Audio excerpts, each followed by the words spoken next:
आप सभी दोस्तों का स्वागत है आपके YouTube channel study online channel में। अगर आपने अभी तक चैनल को सब्सक्राइब नहीं किया तो फटाफट चैनल को सब्सक्राइब करें, वीडियो को अधिक से अधिक लाइक और शेयर करें और लेटेस्ट नोटिफिकेशन के लिए बेल आइकन की को प्रेस कर दें ताकि सबसे पहले आपको नोटिफिकेशन प्राप्त हो सके। चलिए दोस्तों, वीडियो को शुरू करते हैं। आज हम इस वीडियो में कवर करेंगे पर्यावरण के उन महत्वपूर्ण प्रश्नों को जो परीक्षा में कई बार पूछे जाते हैं और पूछे जा चुके हैं। तो वीडियो में अंत तक बने रहिएगा। आप फटाफट से वीडियो को अधिक से अधिक शेयर कर दीजिए दोस्तों। चलिए स्टार्ट करते हैं। सबसे पहला क्वेश्चन, तो सबसे पहला क्वेश्चन आइए पढ़ते हैं। निम्नलिखित में से कौन सा अग्नेय चट्टान का उदाहरण है? ऑप्शन देखिए, बेसाल्ट, चूना पत्थर, स्लेट और ग्रेफाइट। ये देखिए दोस्तों, यूपीटीएटी फरवरी 2014 में ये क्वेश्चन पूछा जा चुका है। तो दोस्तों हमें बताना है कौन अग्नेय चट्टान का उदाहरण है। तो अग्नेय चट्टान क्या होती है? अग्नेय चट्टान का निर्माण जो है ज्वालामुखी के लावा से निकलने वाले जो लावा निकलता है उससे जमा होता है, और वो जब लावा ठंडा होता है तो उसी से अग्नेय चट्टान का निर्माण होता है। तो इसका राइट आंसर है दोस्तों ऑप्शन नंबर ए, यानी कि बेसाल्ट। दोस्तों बेसाल्ट जो है वो अग्नेय चट्टान की श्रेणी में आती है। और इस चट्टान के और भी उदाहरण की बात करें तो उनमें होता है क्या? ग्रेनाइट होता है, बेसाल्ट होता है, ध्यान में रखिएगा, ग्रेनाइट, बेसाल्ट और पिग्मेटाइट, ये सभी किसके? अग्नेय चट्टान की श्रेणी में आती हैं। और इनका निर्माण कैसे होता है? तो इनका निर्माण ज्वालामुखी से निकलने वाले लावे के जमा होने से होता है, और इन चट्टानों में खनिज पदार्थों की मात्रा भी अधिक होती है। तो ध्यान में रखिएगा दोस्तों, ये सभी क्या हैं? अग्नेय चट्टान की श्रेणी में आते हैं। चलिए नेक्स्ट क्वेश्चन की ओर चलते हैं। दोस्तों नेक्स्ट क्वेश्चन है, निम्न में से कौन सा कायांतरिक सेल का उदाहरण है? ऑप्शन देखिए, ए बलुआ पत्थर, बी ग्रेनाइट, सी संगमरमर और डी चूना पत्थर। तो दोस्तों इसका राइट आंसर है ऑप्शन नंबर सी, यानी कि संगमरमर। अब देखिए दोस्तों, जब ज्वालामुखी क्रिया के फलस्वरूप तत्व यानी कि मैग्मा को जब ज्वालामुखी बाहर निकालता है तो मैग्मा के संपर्क क्षेत्र की जो चट्टानें हैं वो रूपांतरित हो जाती हैं, और इस प्रकार के रूपांतरण के कारण ही चूना पत्थर जो है यानी कि लाइम स्टोन वो संगमरमर में परिवर्तित हो जाता है। मार्बल में चूना पत्थर जो है वो परिवर्तित हो जाता है, और चूना पत्थर जो है वो अवसादी, तलछट्टी और परतदार चट्टानों का उदाहरण है, जिसका रूपांतरित रूप क्या है? संगमरमर है। इसलिए इसका राइट आंसर क्या होगा? Option number C. चलिए नेक्स्ट क्वेश्चन की ओर चलते हैं। चलिए नेक्स्ट क्वेश्चन है, स्टेलेक्टाइट और स्टेलेग्माइट में निक्षेपण होता है, यानी कि किसका निक्षेपण होता है? ऑप्शन देखिए, ए सिलिका का, बी मैग्नीशियम कार्बोनेट का, सी सोडियम कार्बोनेट का और डी कैल्शियम कार्बोनेट का। तो दोस्तों इसका राइट आंसर है option number D, calcium carbonate का। स्टेलेक्टाइट और स्टेलेग्माइट में कैल्शियम कार्बोनेट यानी कि CaCO3 का निक्षेपण होता है, और तलछटी चट्टानें जो मुख्यतः किसकी बनी होती हैं? कैल्साइट की बनी होती हैं। इन पर जो है बारिश का पानी गिरता है तो वो जो है CaCO3 में बदल जाती हैं। ध्यान रखिएगा, इसका राइट आंसर क्या होगा? Option number D. चलिए नेक्स्ट क्वेश्चन की ओर चलते हैं। ये दोस्तों नेक्स्ट क्वेश्चन है, पिघले हुए मैग्मा से निर्मित चट्टान है, यानी कि कौन सी है? ऑप्शन देखिए, अग्नेय, अवसादी, रूपांतरिक और इनमें से कोई नहीं। तो दोस्तों इसका राइट आंसर है ऑप्शन नंबर ए, अग्नेय। देखिए दोस्तों, ज्वालामुखी से निकलने वाला जो लावा होता है उसे ही हम मैग्मा कहते हैं, और जब मैग्मा बाहर आते हैं यानी कि ज्वालामुखी से बाहर आते हैं तो ठंडा होने के पश्चात अग्नेय सेल का निर्माण कर लेते हैं, और इन्हीं सेलों से ताप, दाब तथा अपरदन की क्रिया द्वारा रूपांतरिक एवं अवसादी सेलों का निर्माण होता है। तो इसलिए ध्यान में रखिएगा, जो मैग्मा से निर्मित चट्टान है वो कौन सी कहलाएगी? अग्नेय कहलाएगी। चलिए नेक्स्ट क्वेश्चन की ओर चलते हैं। क्वेश्चन है, पृथ्वी तल के नीचे के पिघले हुए पत्थर को क्या कहा जाता है? ऑप्शन देखिए, ए बेसाल्ट, बी लोकोलिथ, सी मैग्मा और डी लावा। दोस्तों ये सी होगा, माफ़ी चाहूँगा, टाइपिंग मिस्टेक हो गई। तो इसका राइट आंसर है दोस्तों ऑप्शन नंबर सी, मैग्मा। अब देखिए दोस्तों, पिछले क्वेश्चन में क्या कहा था? उसने पूछा था कि पिघले हुए मैग्मा से निर्मित चट्टान को क्या कहते हैं? तो अग्नेय कहते हैं। और इस वाले क्वेश्चन में थोड़ा सा उसने घुमा दिया कि पृथ्वी तल के नीचे के पिघले हुए पत्थर को क्या कहा जाता है। तो हमें पता है दोस्तों, मैग्मा जो होता है वो चट्टानों का पिघला रूप है, और जिसकी रचना की बात करें तो इसकी रचना ठोस आधी पिघली हुई अथवा पूरी तरह पिघली हुई चट्टानों द्वारा होती है। और मैग्मा के बाहर निकलने वाले रूप को क्या कहते हैं? लावा कहते हैं। और मैग्मा के जो शीतलतन है यानी कि उसके ठंडा होने के कारण आग्नेय चट्टान का निर्माण होता है। और जब मैग्मा ज़मीनी सतह के ऊपर आकर यानी कि लावा के रूप में ठंडा होकर जमती है तो उसे हम बहिर्भेद्री, और जब नीचे जम जाती है यही तो इसे अंतर्भेद्री आग्नेय चट्टानों का निर्माण होता है। इसलिए इसका राइट आंसर क्या होगा? Option number C. चलिए नेक्स्ट क्वेश्चन की ओर चलते हैं। क्वेश्चन है, पृथ्वी की पपड़ी यानी कि भूपापट्टी पर मुख्य रूप से खालिस्तान शामिल है।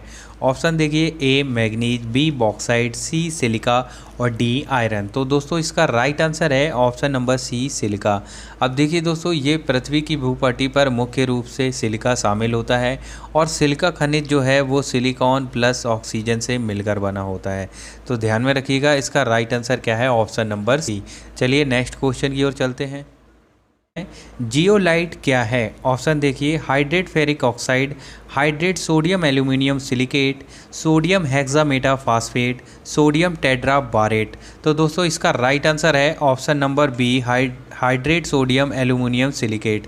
दोस्तों जियोलाइट क्या है? तो देखिए जियोलाइट जो है वो एक प्रकार की धातु है जो ज्वालामुखी यानी कि पहाड़ से निकली चट्टानों की कंदराओं में पाई जाती है, यानी कि उनकी दरारों में। और देखिए वास्तव में ये जो इनका नाम है वो ये है हाइड्रेट सोडियम एल्यूमिनियम सिलिकेट। तो इसका राइट आंसर है ऑप्शन नंबर बी। चलिए दोस्तों नेक्स्ट क्वेश्चन की ओर चलते हैं। वीडियो आपको अच्छा लग रहा हो तो वीडियो को लाइक, और जो भी दोस्त नए हैं वीडियो को पहली बार देख रहे हैं वो चैनल को सब्सक्राइब जरूर कर दीजिएगा। चलिए नेक्स्ट क्वेश्चन देखते हैं। ग्रेफाइट चट्टानें रूपांतरित होती हैं तो उनसे क्या बनता है? दोस्तों बहुत इंपॉर्टेंट क्वेश्चन है। चलिए ऑप्शन देखते हैं। ऑप्शन देखिए, क्वार्टजाइट, निस, संगमरमर और स्लेट। तो दोस्तों इसका राइट आंसर है ऑप्शन नंबर बी, निस। देखिए दोस्तों, जैसा कि आपको पता है कि ग्रेफाइट जो है यह एक आग्नेय पाषाण है यानी कि आग्नेय चट्टान है, और ग्रेफाइट पृथ्वी के प्रत्येक भाग में पाई जाती है और भारत में यह प्रचुर मात्रा में पाया जाता है। अब देखिए जैसे कि तमिलनाडु का जो तंजावुर नगर में स्थित बृहदेश्वर मंदिर है, ये भारत का पहला ऐसा मंदिर है जो ग्रेफाइट पत्थर से बना हुआ है।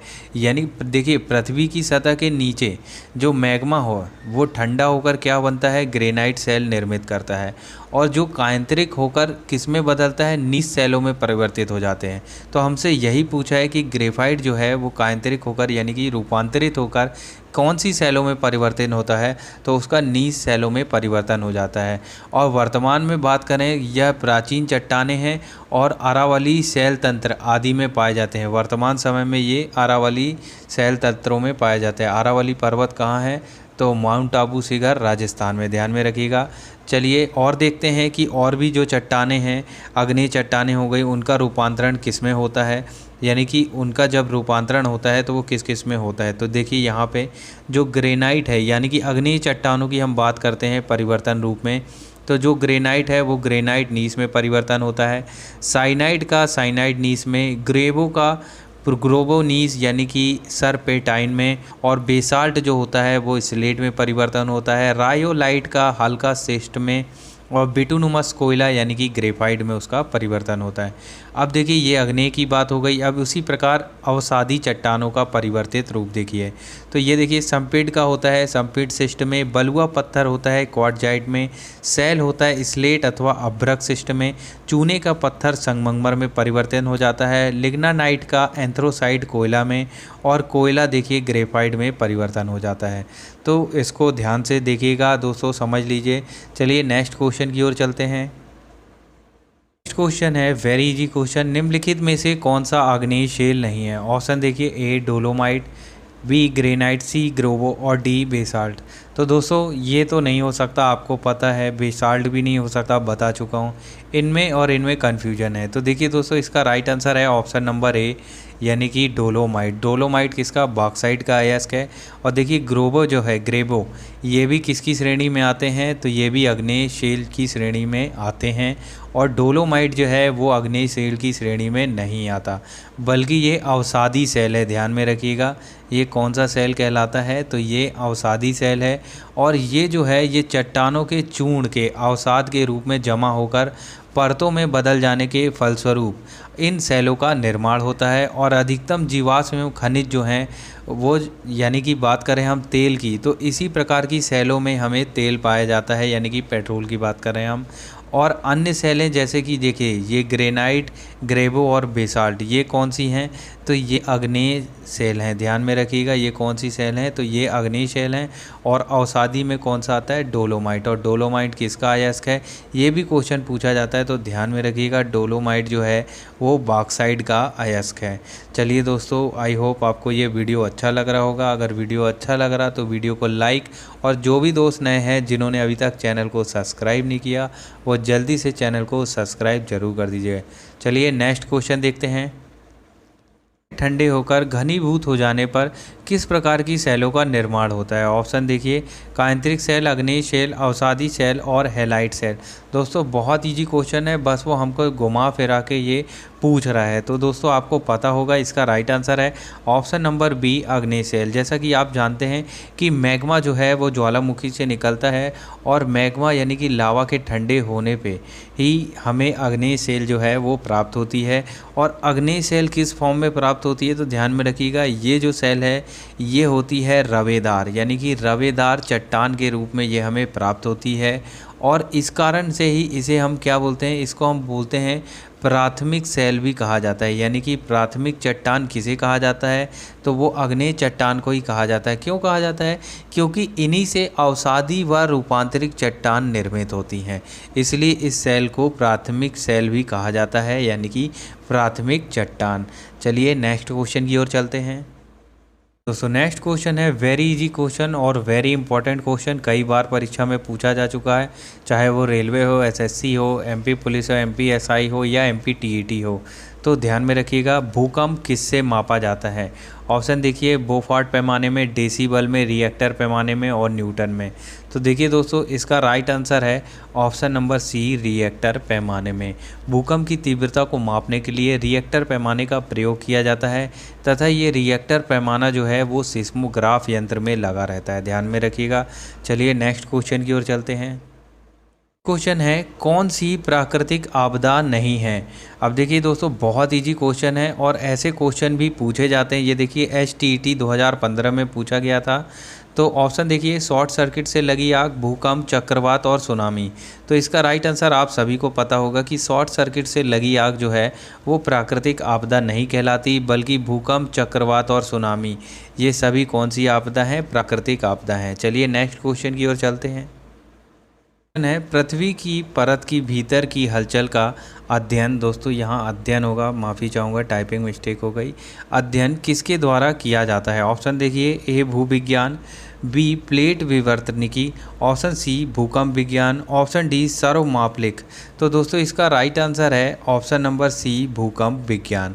अब देखिए दोस्तों भूकंप विज्ञान क्या है, तो भूकंप विज्ञान आपको पता होगा कि भूकंपीय लहरों या सिस्मोग्राफ द्वारा अंकन कर इसका अध्ययन किया जाता है, और पृथ्वी के अंदर यानी कि जो भी हलचल होती है पृथ्वी में उसका ये प्रत्यक्ष मापन करता है। ध्यान में रखिएगा। और समुद्री भूकंप पर्यावरणीय प्रभाव जैसे कि सुनामी के रूप में भी दिखाई देता है, उसका भी मापन हम भूकंपीय विज्ञान के तहत करते हैं, इसलिए इसका राइट आंसर क्या होगा, ऑप्शन नंबर सी। दोस्तों क्वेश्चन हमसे घुमा फिरा के वो ज़रूर पूछता है, तो प्रश्न को अच्छे से पढ़िएगा और ध्यान से उसका आंसर टिक करिएगा। चलिए नेक्स्ट क्वेश्चन की ओर चलते हैं। तो नेक्स्ट क्वेश्चन है सुनामी नाम किसे दिया गया है। ऑप्शन देखिए, ए भूकंप, ज्वारी तरंग, चक्रवात और समुद्र के नीचे की तरंगे। तो दोस्तों इसका राइट आंसर है ऑप्शन नंबर डी, समुद्र के नीचे की तरंगों को सुनामी नाम दिया गया है। और सुनामी जो है वो कौन सी भाषा का शब्द है, तो ध्यान में रखिएगा यह जो है वो जापानी भाषा का शब्द है। यानी कि हम बोल सकते हैं कि जो सुनामी होती है वो बंदरगाह आइलैंड द्वीप के निकट की लहरों को कहते हैं, और ये लहरें जो हैं वो बहुत ही लंबी होती हैं, सैकड़ों किलोमीटर चौड़ाई वाली लहरें होती हैं, अर्थात लहरों के निचले हिस्से का जो फासला होता है वो सैकड़ों किलोमीटर का होता है। और ये लहरें ज्वारी तरंगें होती हैं जो समुद्र में भूकंप आने के कारण बड़ी एवं लंबी होकर तेज़ गति से तटीय इलाकों से टकराती हैं। और इनकी स्पीड हम बात लेते हैं कि लगभग 420 किलोमीटर प्रति घंटा की स्पीड से ये किसी से टकराती हैं तो उसमें भयानक तबाही होती है। इसलिए इसका राइट आंसर क्या होगा? सुनामी किसे नाम दिया गया है? तो समुद्र के नीचे की तरंगों को ध्यान में रखिएगा। चलिए दोस्तों, फ़िलहाल के लिए इतना ही। जल्दी मिलते हैं पर्यावरण के नेक्स्ट भाग में। तब तक के लिए जय हिंद, जय भारत।